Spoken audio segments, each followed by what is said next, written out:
Hey folks, Sean here. Today, what I want to talk to you about is a pattern that I see all the time, despite the fact that some people fight it or force it. And that's the fact that the people are always going to get what it is that they want, one way or the other. Now, this applies to whether you're designing, building, or already have a software product business. And it applies in a few ways. It speaks to both what you likely should do and what you shouldn't do, as well as opportunities for people like you and I to build solutions that close gaps. So I'm going to give you a couple of examples because I seemingly experience them on a regular basis. It's pretty wild. Happens all the time.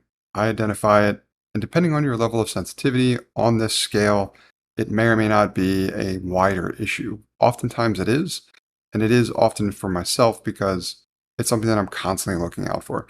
So if it's something that annoys me or something I can't do, but really feel like I should be able to do, especially if it's an inconsistent experience from product to product, then it's more than likely something that that company is doing or is not doing that they probably should be doing. So the classic example that I want to provide is, let's talk subscriptions and software. In particular, some of the news apps and sites like Wall Street Journal, for example. A while back, they switched to freemium or paid models. So there's paywalls behind seeing content from sites like Wall Street Journal or the New York Times. Now, one of the ones that I've tried to sign up for before was Wall Street Journal.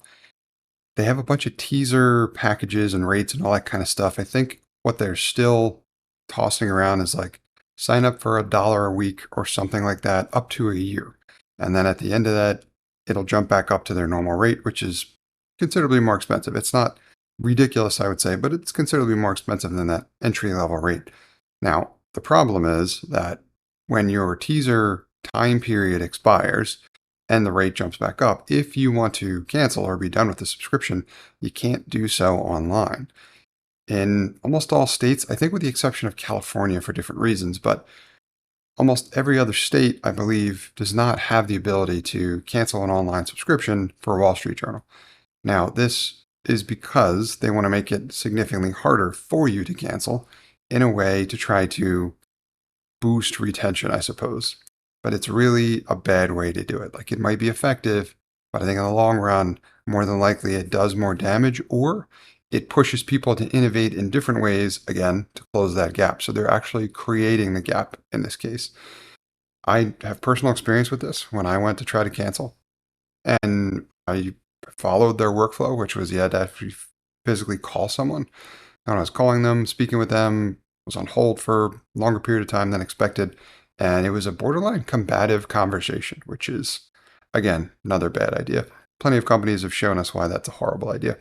But anyway, that conversation spoke to the fact that that has realistically motivated me to not sign up for Wall Street Journal again, because that gap is significant in the eyes of myself, the buyer for that SaaS product. Now, since then, other options have sprung up. And I randomly saw a thread online somewhere, and that thread was to the extent of someone complaining about trying to cancel a subscription with something like the Wall Street Journal. So, same story as mine was, and they were wanting to know, how do they get out of this, or what do they do? And a bunch of the advice was how to get out. Even more of it was about what to do in the future.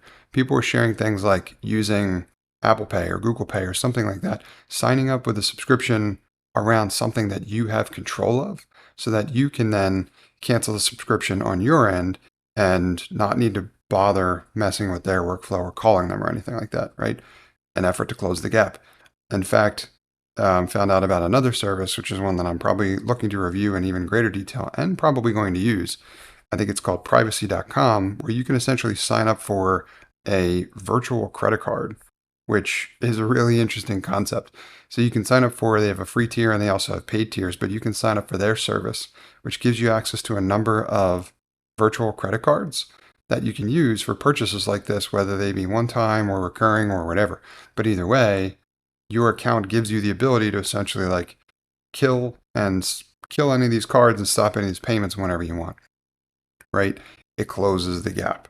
So because Wall Street Journal and companies like them don't give people the ability to cancel their subscriptions when they want to, Now they're going to have to deal with a ton of chargebacks and people using services like that, which means that inevitably, you know, the people are going to get what they want, which is the whole point of this conversation. So, what I want you to take away from this is number one, if you are not giving the people what they want and you're forcing them to do something that they don't want to do, that is not sustainable in the long run and it creates potential problems.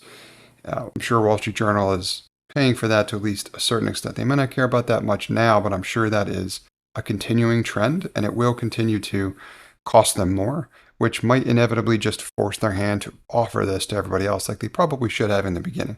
So I would say shame on them for not doing something like that. Again, I know why they did it, but it's really just not a good way to do business. I don't really care about the performance elements there. You should be giving the people what they want. You should be following industry standard best practice. And if you're not, and you're doing it for those reasons, that's not a great look. The other is that companies like Wall Street Journal, who will inevitably do these things that they shouldn't do, are creating these gaps. So when these companies create these gaps, that speaks to opportunity for you and I. I described my story, which was the problem that I was having. If I was thinking through how to potentially solve my own problem, I may have been able to create something like a privacy.com virtual credit card system. And that business of it in itself, I believe is valuable and has a bright future. I'm more than likely going to be a customer of theirs relatively soon, maybe even to sign up for a Wall Street Journal account. So you see it on both sides here. It's like if you fight the ability or the desire to want to do it, then that may inevitably cost you in the long run. But companies and people inevitably will do so. And they are going to create gaps in the market, which create problems worth solving for you and I. So look for those opportunities. Look for people bitching about a service or a product and something that is a gap. If there's a gap there, more than likely that's a problem to be solved in their eyes. And some of them may be willing to pay for it in order to have it solved.